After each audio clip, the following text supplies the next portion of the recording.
So do you have a dance background? Oh, not at all. I'm so not coordinated. And for a black person, that's really bad.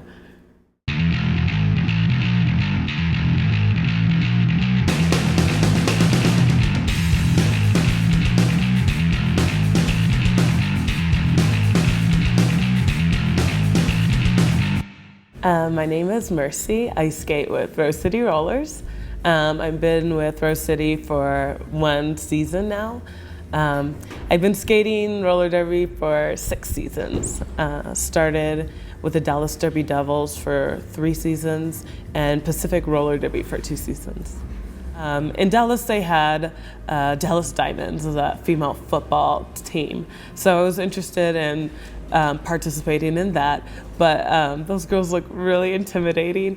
And I was in my car listening to the radio, and I heard a thing about Dallas Derby Devils. And I kind of knew nothing about roller derby, but I'm like, I want to try it. So I go to check it out, and a week later, I was doing their tryouts for a team.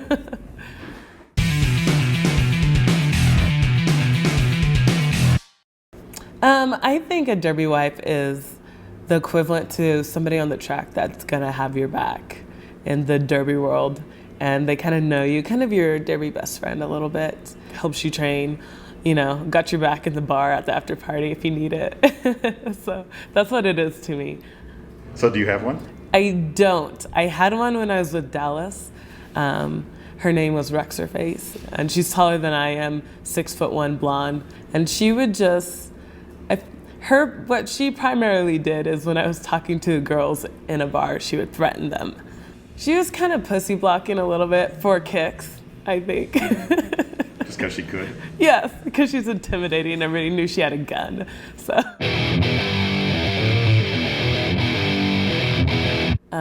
Beginning this month in November, I started working part-time for RollerCon. I also have a coaching company with White Flight called Left Turn Coaching, and a photography company called In the Pink Photography. I feel like I'm in a good spot right now because I've always wanted to have time to do photography, and with RollerCon I get the opportunity to kind of work from home. So I feel very, very lucky to have my work situation the way it is after having like years of jobs that I hated doing, that was difficult to get out of bed in the morning. So now I, do derby for fun and for work, and do photography on the side and enjoy myself.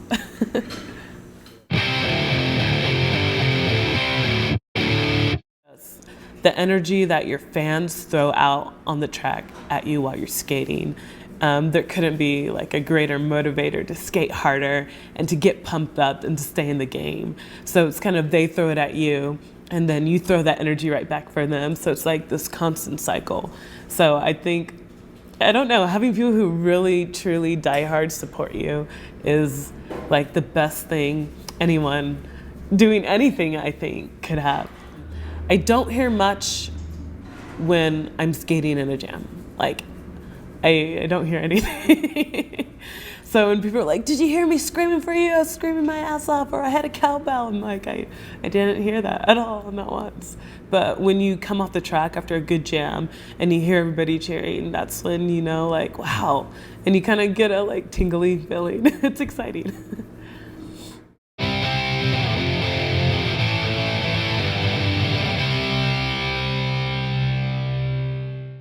I don't know.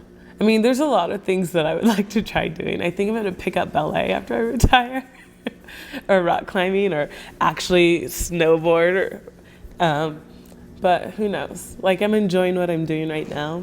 I can see myself doing it next year, and that's, I can't say what's gonna happen after that, but for right now, I'm enjoying it. I'm gonna keep doing it. So why ballet? Because I think it's so awesome, and it's fun and graceful and athletic. So do you have a dance background? Oh, not at all. I'm so not coordinated. And for a black person, that's really bad. Why is that? They tend to have rhythm versus like white people. I mean, come on, Todd. Let's be serious.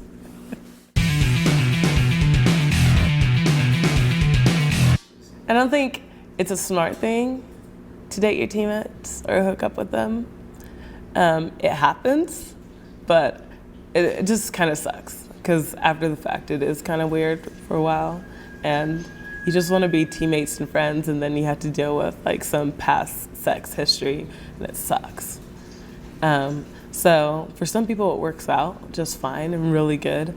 And for some people, since nothing really lasts forever, there's always that problem. And then people who make a habit of, hooking up or being with their teammates creates a lot of problems because it's just bad. I don't think it's a smart idea, but it has worked successfully for a handful of people.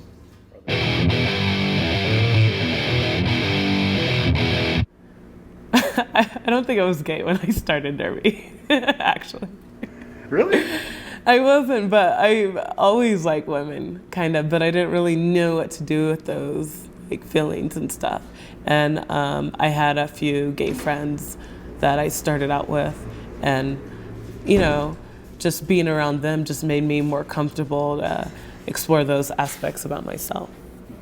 Like, Derby is so welcoming to the gay community and to anyone that if that's something that is a part of you, you have the opportunity to explore that without feeling ashamed or bad about yourself or threatened in any way. Like, it's such an environment that it's open for you to experience that.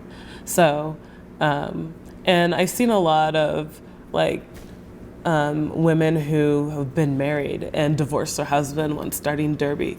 Again, it's that same thing of there's a social network of people that are going to support you in anything you want to do.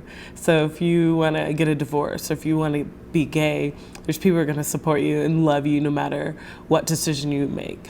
Rose City is being praised for being open to the trans community, like giving these women an opportunity to come into our community, being who they are, and get to be themselves and not feel like you're looking at them weird, not feel like they're threatened in any way or that people hate them. Like, who wouldn't want to join Derby and just feel free to live their lives the way that they wanted to and feel comfortable?